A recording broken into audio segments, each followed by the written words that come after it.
आता असं लगेच घडायला नको। ते घडण्यापासून आता कोणी थांबवू शकेल असं मला तरी वाटत नाही। परंतु ह्याचा अर्थ श्री खंडेराय बानूला घेऊन गडावर येणार का करतायत ते असं? म्हाळसाने जर त्या दोघांना गडावर पाहिलं तर वातावरण आणखी बिघडेल आणि यावेळी ते तिघही एकत्र असतील। शब्दानं शब्द वाढला आणि तंटा झाला तर काय होईल सांगता येत नाही। आणि अशा वेळी मीच काय, कोणीही हस्तक्षेप करू शकणार नाही। सगळं सुरळीत सुरू असताना त्या तिघांमध्ये भांडण होणं योग्य नाही।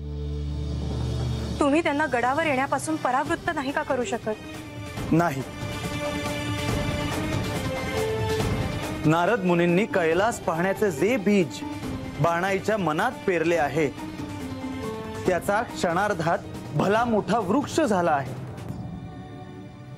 आता स्त्री हट्टापुढे देवही काही करू शकणार नाहीत। आणि या वेळेस बानूही शांत राहील असं वाटत नाही।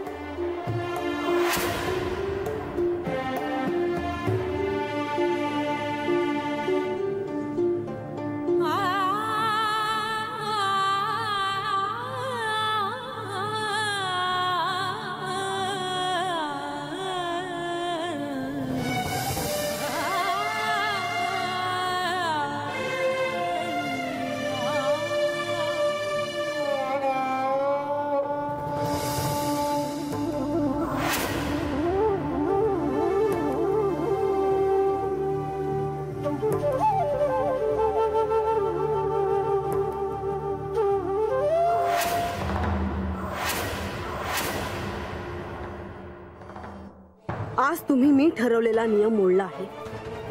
तिला गडावर घेऊन यायला तुम्हाला कोणी परवानगी दिली?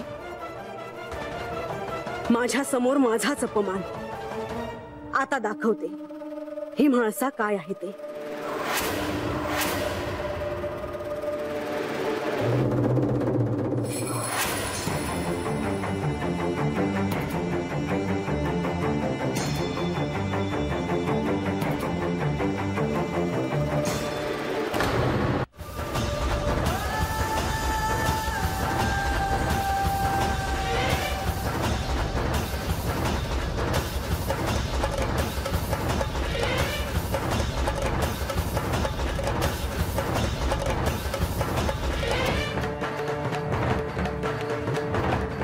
तुझी कैलास पाहण्याची इच्छा होती ना?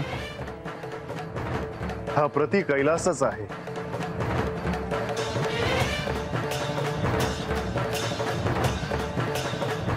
ह्या आधी बी मी गडावर आले आहे, लग्नाच्या आधी।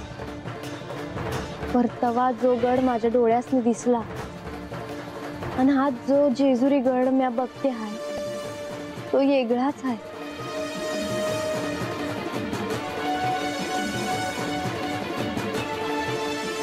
तोच गड, तीच वास्तू, सगळं काही तेच आहे। होय, पर आज मी तुमच्या डोळ्यांनी बघतीये।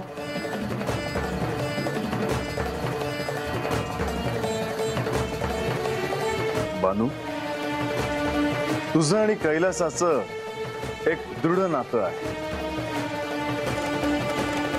हिमाच्छादित कैलास तू गतजन्मात पाहिला आहेस, केवळ तुला त्याचे स्मरण नाही इतकंच। तुम्ही म्हणताय तसंच असेल, पर रातीचा यो गड ह्या डोळ्यांनी किती बघून किती नग असं झालंय आम्हाला।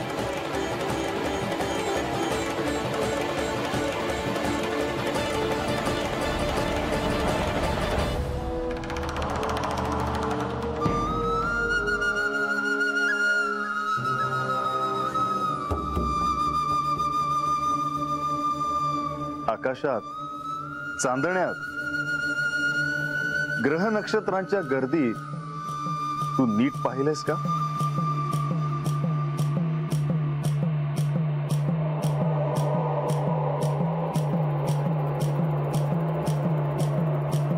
खरंच की हे तर मल्हार नक्षत्र आहे। तुमच्या आणि माझ्या भेटीची खून आहे ही।